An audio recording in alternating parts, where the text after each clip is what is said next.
All right, we're with the goo in red, and tweet your questions at CH9Live, or actually it's hash CH9Live for Scott Guthrie, Corporate Vice President, right now working in the Azure world. How you doing, Scott? Good, thanks. Thanks for having me. Yeah, man. How did your keynote go?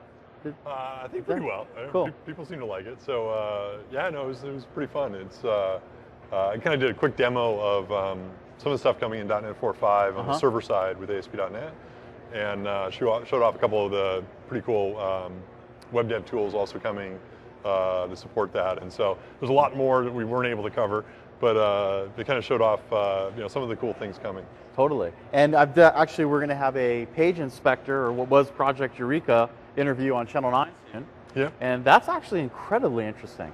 Yeah, so can you talk a little bit about that? Yeah, I think the official name is the page inspector. Okay, fair enough. We called it Project Eureka, but it's a pretty cool way. Basically, it allows you to. One of the things we're adding in the next release of VS is a DOM Explorer, as well as a JavaScript command console. Nice. And so basically, when you hit F5 and you're debugging, you can basically directly in VS see the DOM Explorer view. You can also, in the command line console, you can run arbitrary JavaScript or jQuery commands. And so if you want to test something out or inspect something or debug something, you totally can. What we've done on the server side, which is also I think kind of cool, is integrated it so that when you're running the app, not only can you click on something and see the tree, the DOM Explorer, like you can with other tools, but we actually map it back to the server-side source code as well. And so, if you're hovering over, a login link, or something I showed in the demo, it'll actually map you back to the login partial, bring up that source file, and you can basically just sort of highlight exactly where it's being changed, and you can make a change in your view and see it immediately reflected. And so it kind of enables a really, kind of rapid development kind of experience for MVC. Sure. Which a lot of people have asked for is like, hey, should we have a designer? And we don't really think a WYSIWYG designer makes sense for MVC, but having kind of this rapid back and forth between the viewer, the explorer, and source kind of really gives you a ton of productivity. It's a pretty nifty feature. Oh, it really is. I mean, I'm very impressed by that demo. So we're asking questions here. This is Channel 9 Live. And here's your first question, Scott. What's the first feature from Windows 8 you want to get your hands dirty on? You. I've been working on Windows 8 for a while, so let's pretend like you just came to it. Just learn about it. I think an answer in two ways. One in the client, one in the server. I think on the server, I think one of the things that I'm kind of most excited about is some of the WebSocket stuff I showed in the keynote. I think that's pretty cool. I think a lot of the new REST service API work that we're going to be shipping as part of WCF and ASP.NET going forward is really cool. I think a lot of the new EF work is really cool. The workflow, all the great web forms features and MVC features that are coming out. I mean, there's a lot of stuff. Sure. And the nice thing about .NET 4.5 also is it will run on older versions of Windows. So you can take advantage of it on Windows Server 8, but you can also, if you have older versions of Windows Server like 2008, you'll be able to run it on there as well. So, sure. So I think there's tons of stuff that's really interesting there. On the client, I think some of the stuff that we showed yesterday that's pretty cool is sort of the deep XAML integration that you can take advantage of for building Metro-style apps, and that's something that my team and I have been involved in, I think in Steven Snofsky's keynote yesterday, they did a great job kind of showing off some of the rich XAML integration and some of the tooling talks later that I think that we posted to the web, I think today or tomorrow. Yes. Just seeing the rich integration and the fact that you can kind of build really high performing apps, integrate with contracts in the operating system, deploy them to the App Store, take full advantage of just this rich new client platform that we're delivering, I think it's pretty exciting. Absolutely, I have to agree. So Al asked a question, and this is actually a great question. We probably should have started off with this, but did you cut the cord with DevDiv? I mean, now you're in Azure. You're in Azure world, which is in the cloud. Can you tell, I mean, clearly what you've been saying, it's kind of obvious that that's not the case, but what's the answer? No, I think a lot of people kind of misinterpreted when they said I was getting involved in Azure as to mean I'm not involved in .NET or DevDiv anymore, and that's about all the server pieces of my team moved with me, and so I still run ASP.NET, Cool. and web tools and parts of Visual Studio, and there's more that I run now on the server side than before. So things like WCF, things like workflow, I actually didn't previously manage directly, and now they're part of my team. But the core focus of my team is basically the server application platform, and so I'm very, very involved with DevDiv. My team delivers lots of parts of Visual Studio, and I'm involved in Azure as well. But Sure. I'm still very, very involved in .NET Excellent. and VS. Excellent. So we have another question from Wade Beasley. The Azure SDK updates, will they be available for VS 2010 since Win 8 server is so far off for Win 8? Yeah, I mean, in fact, the Azure SDK updates that we ship today, the Azure 1.5 SDK and the Visual Studio tools for that, in fact, the public download is VS 2010 only right now, actually. Because we don't yet support running Windows Server 8 inside Azure. Okay. That'll be coming in the future. So yeah, you can basically download the Azure SDK tools.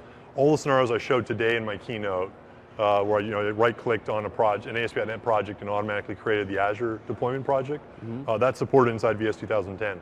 Great. Yeah. And for people out there, I mean, Beasley, the person who just asked, we're going to have the Windows 8 Azure Toolkit at 1 p.m.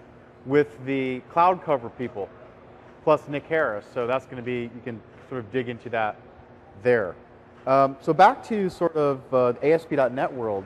Sure. And I kind of wanted to talk to you about async, async programming and ASP.NET. So I know that you also talked about how that can help you scale. Could you talk a little bit more about that? Yeah, well, ASP.NET's actually supported async since the very first release. And so the core kind of underpinnings of ASP.NET are actually all built on an asynchronous pipeline, a request-response pipeline. Sure. And so, since the very beginning, we kind of designed it with async because, for a lot of operations, that's really the only efficient way to scale. And IIS itself has, from the very beginning, been built on async and fully supports I/O completions and things like that, and has for 14 or 15 years. The challenge with async, though, has always been historically, how do you program it? And so even though we supported async with ASP.NET 1.0, you couldn't actually use web forms with async with the first release because we didn't have all the pipeline. Async was a kind of a pretty low-level thing you only did inside modules and handlers. We added async later to web forms, and we added async to MVC as part of the ASP.NET MVC 2 release a while ago. But it's still kind of a low-level thing because the languages didn't directly support it. And when we talk about async on the server, we're not talking about calling two network requests simultaneously and blocking the server worker thread. We're talking about how do you call those two web services or REST APIs and then yield back the thread so that someone else can party on that thread in a very efficient way. And doing that without language improvements is really, really hard. And so the key thing that we've done with this release is actually a lot of the language work and a little bit of framework work to support it, so that when you're writing an action inside MVC or you're writing an event handler inside web forms, you can basically yield back the thread effectively by just adding kind of an async keyword to your event handler or your action method, and then just adding awaits in certain places. And it makes it really, really elegant. You still get IntelliSense, debugging support, all that stuff, but it allows you kind of very easily and kind of without introducing a bunch of functional bugs into your app, take advantage of async, and you can really scale well. We've done a lot of performance comparisons on ASP.NET and .NET versus other frameworks and web frameworks that support async, and we've yet to find anyone beat us. That's some of the benefits you get out of it. That's cool. I mean, that's kind of what I was talking about, was the async await pattern for ASP.NET and MVC and the cool thing is it works across all of .NET, and so we support it in MVC and web forms with ASP.NET. We support it in WCF.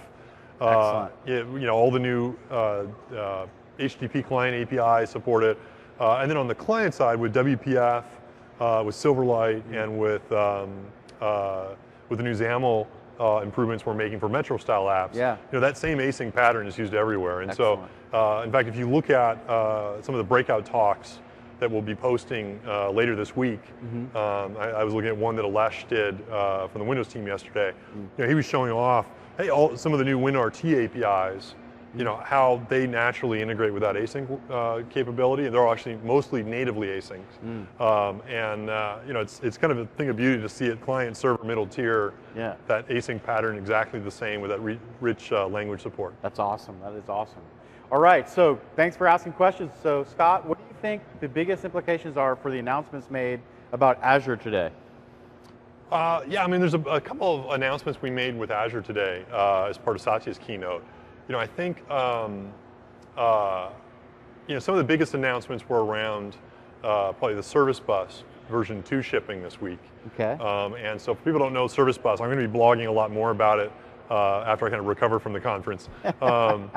But basically it allows you to, it's kind of a really powerful messaging infrastructure and relay infrastructure. And so it allows you to do a bunch of things where you can, for example, on the messaging side, you can the very basic stuff would be, create a message and post it to a queue and allow kind of a decoupled processing of things. So you could have a web roll when someone places an order. You can basically create a message for the order, stick it in a queue, and then return back to the client and say, hey, your order's been processed. And I know that that message is going to stay in that queue. It's not going to be lost if the power is lost or the network goes down. And I can have a back-end worker role basically dequeue that message and actually process the order and do that kind of in the background. And the beauty is that worker role could be running in Azure. It could be running on-premise within your own organization. It could be running in a partner site across the world. And that kind of that queuing decoupling is really powerful from a programming perspective. What's great about Service Bus v2 is it also supports pub sub. So I could post a message and then to what we call a topic. And then you could have any number of listeners listening to it. And so I could have multiple partners, or I could have an accounting department and a shipping department both listen to it and do stuff. And it's, I'm only scratching the surface on it, but it's a really powerful infrastructure. So that shipped this week. It's now in production. You can start building apps across it. We have a new SDK update as part of the 1.5 release. Nice. Some nice tooling improvements come as part of that. Some new API improvements are coming as part of that. The emulator that we use for Azure inside Visual Studio is much more accurate and has higher fidelity with what's running in the server environment. We announced some of the geo replication capabilities inside Azure today. Nice. So that your storage can be automatically distributed to other data centers. Great. Things like that. So there's a bunch of really nice improvements this week. And in general, I'd say you're going to see a whole bunch of stuff come out over the next 6 to 9 months that's now kind of in action on Azure. And I'm really excited about what the future holds there. Excellent. Well, we know that you're helping to lead that way, so it's going to be good stuff. This is probably a question better for Mike Neal, who's coming on at 1:30 today. We're going to be talking about Windows Server 8 specifically, but I guess if you want to try to answer that, Scott, you're more than welcome. So, has Windows Azure influenced the development of Windows Server 8? Yeah. Oh, in many ways, I mean, I'd say both Windows Server 8's influenced Azure, and probably Azure's influenced Windows Server 8. I mean, it's a lot of the core compute, storage, networking is actually built by the same team. Yeah. So it's not even like two teams necessarily influencing each other. They're part of the same broader organization. Cool. In terms of, one of the things that Satya talked about in his keynote this morning is kind of how we're trying to get symmetry between public cloud, like Windows Azure, and what we call private cloud, which is kind of your own, data centers or set of servers running on premise within your own organizations. Okay. And we're trying to bring that symmetry around the programming model with .NET and with Visual Studio. We're also trying to bring symmetry around just virtualization, storage, things like that, and being able to kind of build apps that run in both places, whether you're an enterprise or a company, or whether you're an ISV or a startup, in a lot of cases that makes a big difference. That's something that you'll see us influence. And so a lot of the optimization techniques, as well as the programming model, we're trying to make. It's not always going to be the same, but you want to have symmetry and consistency across them. Sure. You're seeing a lot of that today with Windows Server 8 that's coming out. You'll see even more in the future. Excellent. I mean, in some sense, they're sort of enlightenments in the OS for being a cloud. Yep. All right, so DM Portella, does Dryad Link play a role in Azure? It does. I'll have to confess that's actually not my team, so I don't actually know that much about Dryad. Sure. But I know we are doing work there, but I'm going to defer that a little bit because I want to make sure I don't. No worries. I don't announce someone's great feature. Exactly. So I mean, that is, because Dryad Link is actually a really interesting, super scalable way of dealing with massively distributed computation using Link. Iron Arc. What is the relation between the new WebSocket support and the recently released SignalR library? Yeah, so my team's doing a lot of work with WebSockets, and both inside IS8 and Windows Server on the server side, and .NET, both ASP.NET and WCF. And then it's pretty cool in that we have a WebSockets, both listener and client, built into the core of .NET. And so even from a command line console app or a WPF app or any .NET app, you can basically call a WebSocket remotely and participate and integrate with it. Okay. That's some of the work that's happening there at the core framework and platform level. At the same time, though, there's a lot of people that don't yet have WebSocket capable clients. There's still IE6 or IE7 or IE8 clients out there. Not all the phones support it, and WebSockets is a standard that's kind of evolved, and so early versions of WebSockets don't work with the latest versions of the standards, and so even browsers that have supported WebSockets might not necessarily support the latest versions of them. Okay. And so we're in kind of still a transition period of how to do that. And so one of the things that SignalR is what we're doing with SignalR, it's coming from my team as well, is it's a client-side library and some server-side pieces in ASP.NET that if you're on a WebSocket-capable client, we will use WebSockets, but it can also do long polling techniques, so it can degrade automatically if you're not yet WebSocket capable. Okay. And so we'll do kind of long polling techniques with HTTP, and it basically provides a kind of a nice abstraction that you can write to. And regardless of whether you're running IE10 or you're running IE6, you can basically still do that same type of chat stuff that I demoed in the keynote. Awesome. Yeah. Awesome. So in the keynote, I didn't show SignalR in the client. I just wrote to raw WebSockets. Okay. Just because I wanted to kind of be clear, hey, we support WebSockets. But I could have, very easily, with a few lines of code, used SignalR, in which case it would actually have fallen back and used long polling if a browser that didn't support WebSockets had hit the site. Excellent. Excellent. Stimpy77 asks, will HTML5 developers be able to obfuscate their work or otherwise make it difficult for people to reuse app code without permission? Certainly, so I think there's different scenarios. One is, if you're running inside a browser, certainly you can run like JavaScript obfuscators across your code, which helps a little bit. And so you can do that. The bundling and minification stuff that I demoed in the keynote today, one of the things that's nice, and Mads Christensen has a good talk here this week, is we support kind of a pipeline model with that. Okay. And so the bundling stuff is basically you can drop JavaScript files or CSS files in a directory, we'll merge them together, we'll minify them, and let you publish a single URL for that. You can plug in additional processing pipelines, so if you wanted to write in CoffeeScript, you could convert it from CoffeeScript to JavaScript, then minify, then bundle, and then send it down. Okay.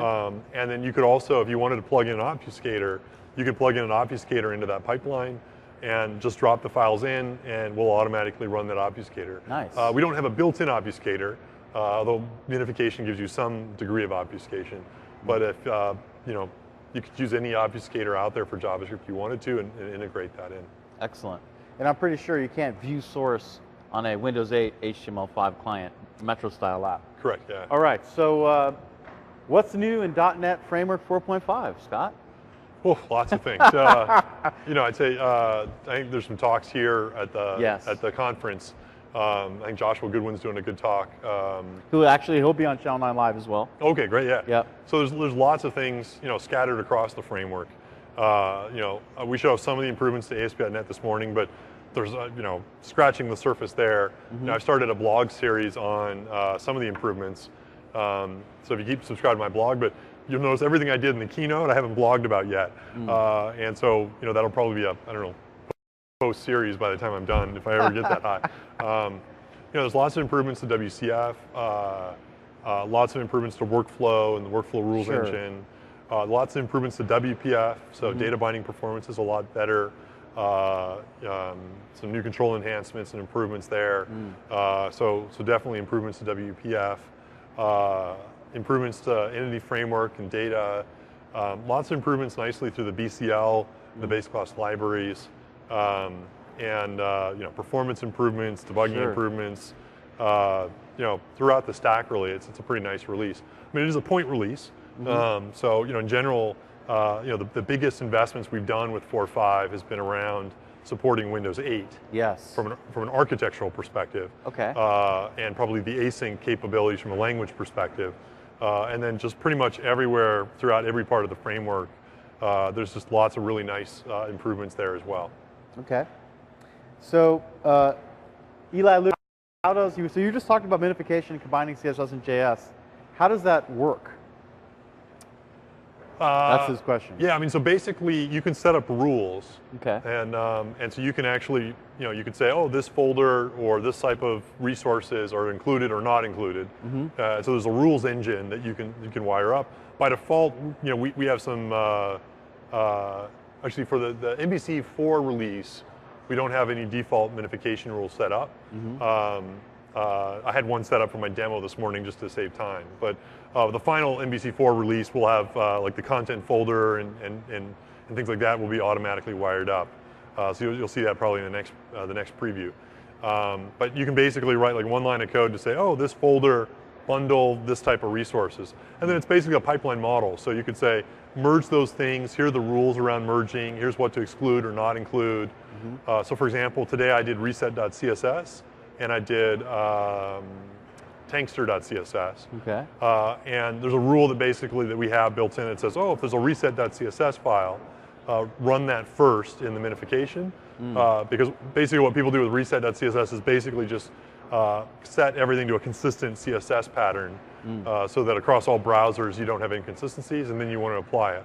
And so you can do smarts like saying run that first and then run my overrides. Okay. And the rules engine's powerful enough to do that. And then basically just send a URL to that directory, and you can optionally say /CSS or /JS. So just say give me the CSS or give me the JS versions out of that file. As I mentioned earlier, Mads Christensen has a good talk this conference. Okay. And so he's going to go specifically, I think it's like on ASP.NET optimization and minification. Look for ASP.NET optimization. Sure, something like okay. And so he's got a whole talk that'll talk more about that. Excellent. And of course, that'll show up on Channel 9 in the Build 2011 event section, so you can watch it and get all the information you could possibly want. Cool. Object Mapper asks, please explain what WinRT is in relation to WCF. That's a really interesting question. Yeah. They don't really, I mean... Well, you're hearing a lot more about the WinRT at this event. WinRT is basically an acronym for Windows Runtime. Yes. Basically it's a new set of libraries specifically for building, or specifically optimized for building Metro-style apps on Windows 8.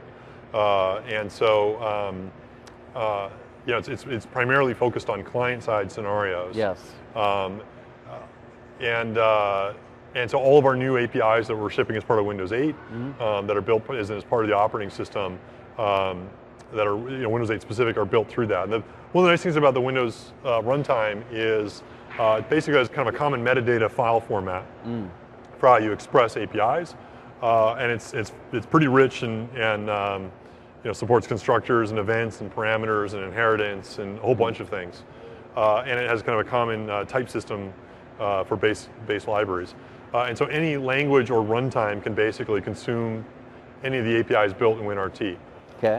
And so, for example, native C++ can consume them, .NET obviously can consume them, and JavaScript can consume them. Okay. And so for a .NET developer, building, let's say, a Metro-style app using XAML, they write in C# and VB. Yep. The Windows-specific APIs, that's part of WinRT.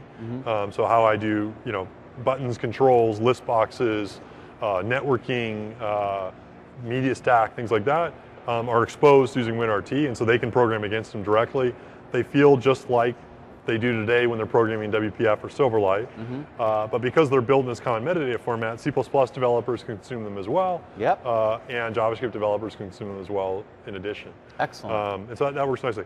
One of the things you can do though is you can also use your .NET APIs or a subset of the .NET APIs inside your Metro style apps as well. So someone was asking the question of WCF. Yes. You can use WCF inside a Metro style app.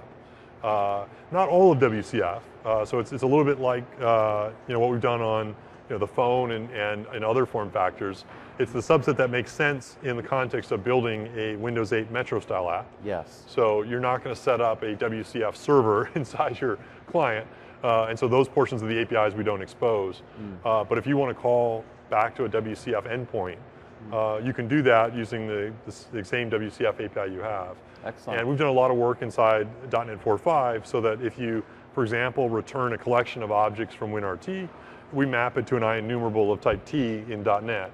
And if you return back a string, it's a string in .NET, it's an int, and it's an int in .NET. And so from a developer perspective, it's going to feel very natural, very integrated.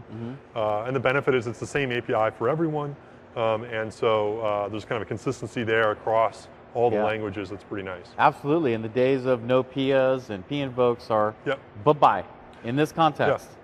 Rock and roll. And if you actually look at, if you download and play with the tools and build, for example, a Metro style app using C#, you'll see even, you can derive from the button control, and you can derive from it in C#, even though the button control internally is implemented in C++. Nice. And it just looks like standard inheritance. You can override. You can add your own properties and methods and events, and so it's a pretty elegant model. It's beautiful. All right, so what are the biggest things you're working on in your new role in Azure? So what's like top of mind right now for you in the Azure world?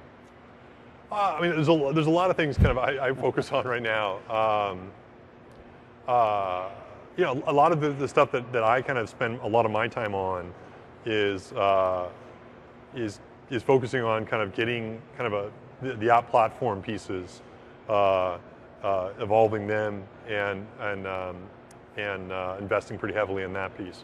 And so a lot of what I'm spending my time on is how do we get the developer story really nice? Starting with downloading the SDK, installing it.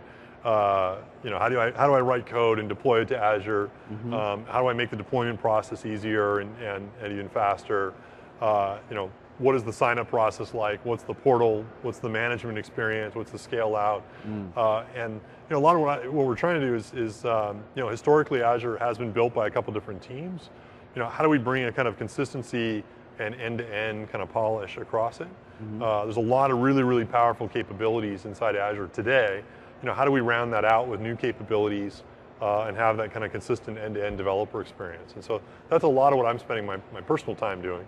And then kind of bringing up more capabilities and adding them to the platform. Excellent.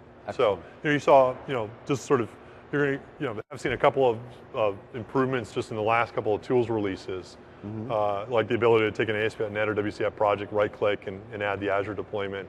You're going to see in the next SDK update even more improvements around publishing. You'll see a bunch of new capabilities and services come online, and a lot more exciting stuff that we'll be talking about in future events. Excellent. Thank you for your transparency.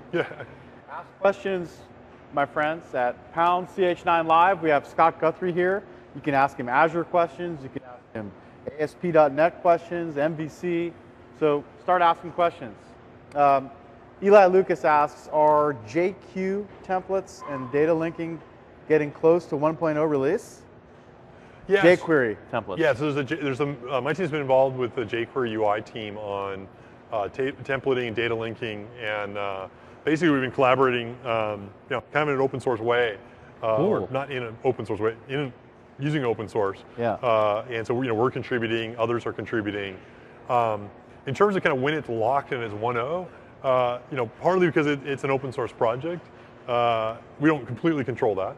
Yeah. And one of the things that I think the jQuery team's done a pretty good job of is, kind of iterating, and they don't lock anything until they think it's 100% done. And so, as we've kind of evolved, as jQuery's been evolving, we're kind of, taking lots of feedback, incorporating feedback, and trying to make sure it's right. And so it's, I think the templating and some of those things you will see kind of get locked fairly shortly. Okay.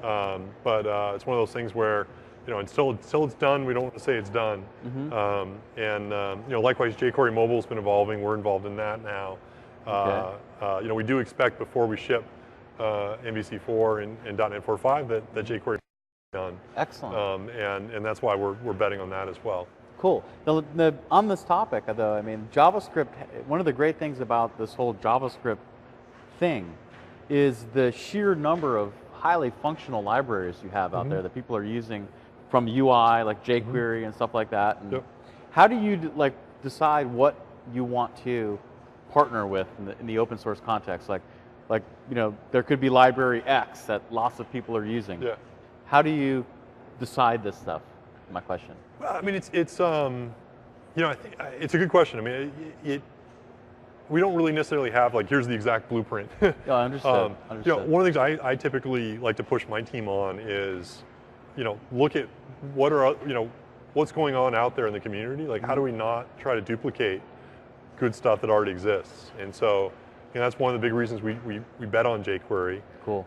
And bet on jQuery UI. Now we're betting on jQuery Mobile. They're good projects, and we can build things that do the similar things, but why not get involved and actually contribute? And we're trying to do that with things like jQuery templating and data linking, which are things that we kind of started in projects and contribute there. So that's one thing I look at is what's popular, what's cool, what looks good, and how can we embrace that and take advantage of it? I think the other thing that we try to look at is I think that's one thing about JavaScript libraries in particular, which is kind of nice. And jQuery, I think, has really embraced this in a nice way. How do you make it really functional? And it's not a giant big thing, but it's actually very tailored towards what you need. And I think both jQuery and jQuery Mobile, and even the jQuery templating thing, we're kind of splitting templating into two. One that's a low-level render and one that's templating. Partly because if you just want a low-level render, how can I add a 3 or 4K library into my project and take advantage of it? Sure. And have it be an hour to learn everything about it and connect with it. Awesome. And so that's something else that we kind of look at, which is, how do we embrace things that you can learn pretty quickly, and you can take advantage of just what you need it for. It's sort of a screwdriver as opposed to a complete workbench. Cool. And so we look a lot at how things compose together, and if they compose nicely and cleanly and in a very kind of building block kind of way, then we generally like that. Awesome. All right, so we have some more questions here. You can still keep tweeting them to I'm going to keep saying @CH9Live because that's what we used to do. So #CH9Live, tweet questions. Scott, will the Metro CSS styles be available for ASP.NET Razor applications today? Well, clearly tomorrow, but yeah, it's a good question. So I believe so I showed today in my keynote using jQuery Mobile, and jQuery Mobile comes with a couple CSS style sheets, and you can actually optionally tailor your app to look like a more native app on different platforms. And so they have kind of iPhone skins, and I believe the Windows Phone team is actually producing some Metro skins for Windows Phone, so that if you use jQuery Mobile and ASP.NET using Razor like I showed today, and you hit it with a phone device, buttons and things like that can optionally look like the rest of the native experience. Excellent. So I don't have details on that, but my understanding is that's something that the jQuery Mobile team is working with the Windows Phone team on. Awesome. It'll be available in the future. Cool. So Dapugs asks, what are you most excited about in MVC4? Kind of a bunch of things. I think we're shipping the first preview today, in fact, of MVC4. And MVC4 works on VS 2010 and on .NET 4. So you don't actually need to use the new version of VS and the new version of .NET in order to use MVC4. We're making it work on existing .NET 4 servers. And so you can start building and deploying on that immediately. and there's a bunch more features that will be coming out in MBC4 that aren't in today's release. I think some of the async stuff is going to be really cool. Yeah. And builds on the MBC4.5 kind of capabilities. I think some of the JavaScript improvements, some of which will show up with today's build, but you'll see even more in the future in terms of how you build Ajax apps and mobile apps are a big thing. I think the mobile stuff that I showed today is a really big thing. And just look at how many smartphones are out there. How do we make it just trivially easy to kind of optimize your site to work better with those? That I think is going to be a big differentiator for us. The bundling and minification stuff I think is going to be big. That works not only with MBC4, but also works obviously with web forms with 4.5 as well. A bunch of other stuff that I don't think is in the first preview, and so I don't want to get in trouble with my team for pre-announcing. Well, you can't get in trouble, man. But well, I can get a little bit of trouble with my team. But yeah, some pretty cool stuff coming. So C# Fritz, what impact does the alt.NET community and developer user group feedback have on design decisions for new products like VS Next? Yeah, I think, in general, I'd say, one of the things that we tried to do, and you've seen this with designs like MVC, with the new web API work that's coming out as part of the next version of .NET for doing kind of RESTful APIs. Okay. It's kind of a deeper support for patterns-based development. Things like dependency injection, things like mocking, things like unit testing. I think those are things that we did not do as good a job of in the beginning of .NET, really supporting in an integrated way across our APIs. And so, that's something we're trying to do kind of in a much deeper way here. We also announced yesterday that we're bringing unit testing to the Express queues of the Windows Express queues that shipped. And so, nice. Making unit testing kind of more front and center across all our products is something that we're doing. And I think you also see in the Visual Studio 11, I don't think we demoed it today, but much richer support so that, for example, running unit tests is no longer tied to MS Test. You can do NUnit, you can do MB unit, you can plug in other unit test frameworks into our test runner infrastructure inside the IDE and take much richer advantage of that. So there's a bunch of stuff there. How much of it is alt.NET versus Agile versus other communities in general? It's hard to trace back exactly which suggestion comes from where, but I think that in general, that's something we're trying to be much more responsive towards and build products that work much better. Excellent. So please remember, tweet questions to #CH9 Live. I see we have a few WinRT specific questions. In some sense, I'd recommend that you watch the Windows runtime sessions that are all going to show up on Channel 9 to get these kind of answers. Scott's spending most of his time working on the cloud, ASP.NET, things like that. So you had mentioned in VS Express that you're going to do unit testing, and Hangy asks about code analysis in Express queues. Any thoughts on that?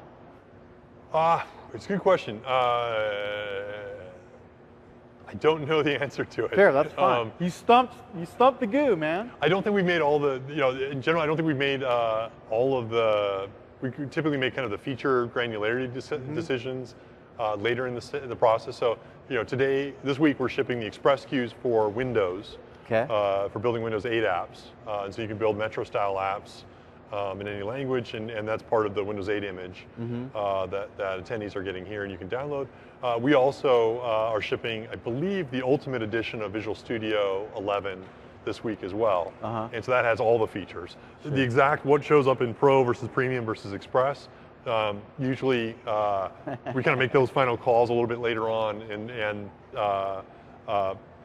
we'll announce that well before the final release, but we're not quite ready to announce that here. Absolutely. So Iron Jester asks, and this is a critically important question, definitely related to all these great announcements. Do you have a contract with Polo? Are you an official endorser of Polo products? I actually wear different shirts. Today is a Polo, official Polo shirt. I like to wear this one for keynotes. It's a long sleeve, which is sort of is a little hot, but hot temperature-wise. It's one of my lucky ones that I do for keynotes. Yes. But I have. And this tradition started at Mix, right? Mix '08 or Mix '07 or It's gone do back you remember? like 5 or 6 years, and 5 or 6 years. everyone has said to me like, oh, there must be, like, oh, this really smart branding thing, and it was a pure accident. I, as you can tell, don't have a tremendous amount of design sense, and I wore a red shirt for some talk, and it went well, and Yeah. the next year I said, hey, that was lucky. I want to just wear the same outfit, and it Cool, went even man. better. And then somehow now, if I don't actually wear a red shirt when I do a talk, I get booed. And Wow. So, well, I mean not booed, but I did a trip to Europe, and I did like 5 countries in 5 days. Whoa. And I don't actually have that many red polo shirts. And Yeah. I think I got to the 5th country, and I didn't have any chance to do laundry because I've been, in a separate country every day. And so I wore like a blue shirt, and I think I horribly offended, 1,000 people in the audience that were all wondering, where's your red shirt? And, That's crazy. And one of the local folks in DPE, went out and bought me a red shirt so that the second half of my talk I could wear the official red shirt. And so now I make sure to always have red shirts every time I do a talk. It's awesome. It's a fun tradition. Great. So Tourism Geek asks, is there any breaking change on ASP.NET MVC4 on the top of your head? I don't see one.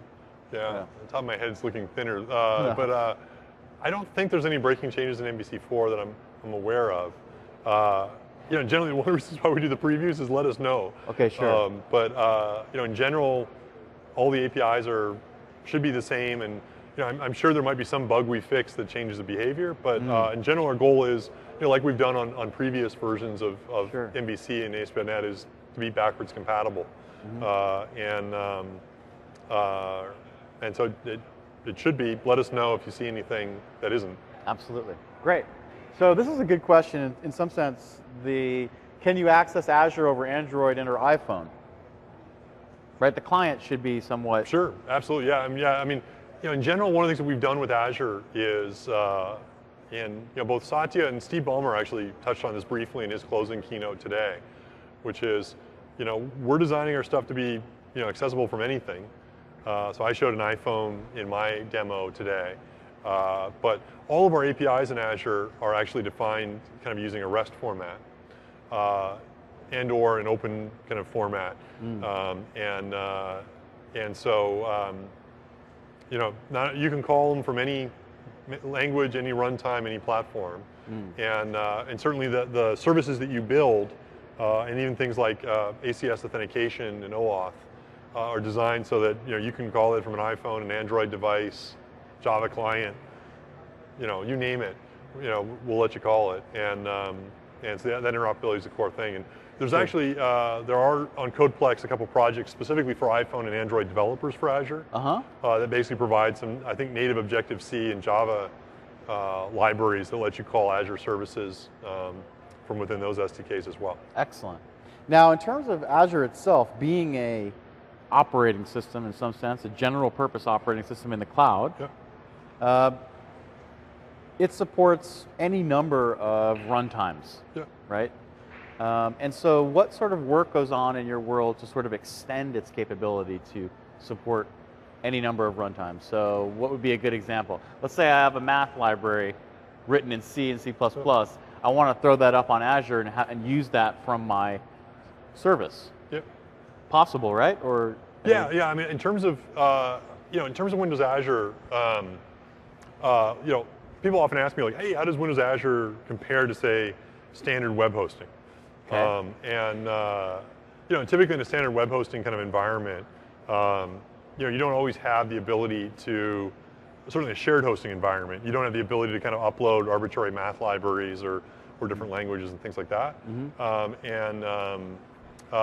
the nice things about Windows Azure is it does give you that ability where if you want to write, if you want to install something custom within the role, you can, and there's an integration point where, as part of the actual deployment package of your app or your service, you can include it so that it's consistent every time you do an app deployment or update. You know that it's going to be updated. You don't have to worry, is this file already there or not there? And so if you want to write a math library in C++ and call it, you can. Excellent. If you want to write a math library in Python, maybe? Python, you can. Rock and roll. And if you want to install a Java VM, you can. Nice. And so, obviously, we're investing very heavily on the app platform side with .NET. Of course. But we're going to make sure that you can use whatever framework or library you want with Azure and have a good experience. Great. So keep on asking questions. We got about 5 more minutes with Scott. Pound CH9 Live. We've got a couple more here. Jinishans asks, is there any plan, speaking of what we were just talking about, if you have can you have Stream Insight as an Azure role? Which is actually, Stream Insight is amazing technology. Yeah, it is definitely amazing. I also don't know the exact status of what we've announced or not announced. Sorry, man. And so it's a good question, and we've thought of that too. But cool. I'm going to defer to the data team in terms of where we are in the roadmap there. All right. Al is back. What servers will the CS/HTML debugging work on? Cassini, IIS Express, full IIS? Yeah, so CS/HTML is kind of our Razor and C# syntax. Okay. And so VB HTML is Razor and VB. And so you can use that within obviously MVC as well as kind of web page-based apps or any ASP.NET app. I think, so you can use that on any web server, and you should be able to get debugging on any web server. So IIS Express, Cassini, full IIS will work. You might be referring to the demo I showed today where I was showing off the kind of Eureka page inspector stuff in my keynote demo. I think that'll work with any web server as well. Okay. I'm not 100% sure, but I think that'll work with any web server as well. Sure. Yeah. And Cassini, for people who don't know, is the one that you can sort of integrate into your ASP.NET application for local testing on a... Yeah, so Cassini is kind of what we historically called the built-in VS web server. Got it. Or the built-in ASP.NET web server. And so with VS 2005 to VS 2010, by default, you do founding a project, you run, and that little toast pops up that says ASP.NET web server running. That's Cassini. That's the code name for Cassini. What we've also done in the last year is ship IIS Express and IIS Express support for Visual Studio. And that allows you to kind of swap out that built-in web server for a web server that has the same kind of behavior. It just pops up, it runs without requiring admin access and things like that, but it's running using the full IIS code base. So it gives you, all the features of IIS as part of it. With the new version of Dev 11, we're switching over to have IIS Express be the default web server going forward. Okay. And it will just ship as part of VS 2011. Nice. But if you want to, you can still go back to Cassini, and you can obviously go to full IIS as well. Perfect. And so just so people to remember, you can learn a lot about the cloud by going to Microsoft.com/cloud. We have a few more minutes left. You have any more questions for the GU? Pound CH9 Live. I would highly recommend that you ask them. Hash CH9 Live. That looks like a pound sign to me. All right. Cool. So in some sense, Scott, as you've moved into this new role in the Azure world, still focus heavily on how you program it. Yeah. What are some of your thoughts on when you think about general purpose programming and this cloud thing, right? This distributed computational fabric, the environment, blah, blah, blah. What kind of stuff do you think about? Yeah, I think that the thing that's for me exciting about the cloud is really the potential it unlocks.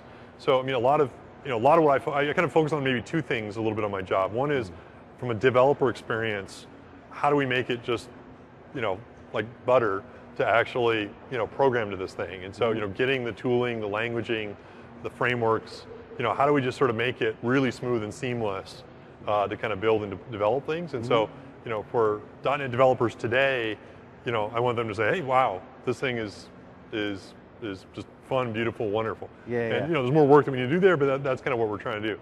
And so there's a lot of stuff you can do around productivity that we're going to make a lot better. The other thing though that and for existing scenarios, the other thing I think that's interesting about the cloud though is the new scenarios. We usually think about databases and data in a very structured way, and I think if you ask the average developer how big is your SQL database, a lot of developers would say, oh, it's 10 gigs or it's 5 gigs or a terabyte would be considered a largest database. How do we start thinking about petabytes Okay. You know, how do we start thinking about integrating our data with existing data sets like Bing or you know, census data or you know, other kind of data sets that are out there in the cloud. And you know, once you can start, you know, and it could just be, you know, purchase order information. You know, the classic scenario, you enter your zip code in on a e-commerce site, and then I have to enter my state and my city as well. You know, but a zip code, I should know what my state and city is for my zip code. Yeah. You know, wow, in the cloud, if you have a simple data set that says, give me the state and city for every zip code, you know, suddenly you can easily add that into your app and just take advantage of it. Sure. As a simple example, e-commerce functionality, you know, having that kind of large sets of data, you can really start to build apps that you just can't conceptualize today. And I think that's going to be the most fun part of the cloud for the next couple of years, is when we come back in future conferences and we start showing you things that you just physically can't do today. Yeah. Because you don't have access to that type of data, you don't have that type of elastic resources. And you know, I think that for developers, that's going to open up just a ton of new opportunities. And you know, for people that want to do startups, there's a whole bunch of stuff that you can now do on a shoestring budget that would have cost you tens of millions of dollars of data center capacity in the past. Yeah. And you know, that's going to be pretty exciting. Absolutely. All right. Well, I guess we have one more question, then we're going to have Mark Rusinovich on here. Cool. And please, Scott, this should be a yes or no, given our time. Sure. So, is there any plan to have a message bus for deployment within an on-site network and not Azure? Yes. Rock and roll, man. Thank you for coming on Channel Cool. 9. Always Thanks so great much. to see you. Great to see you, Rock man. and roll. Thanks.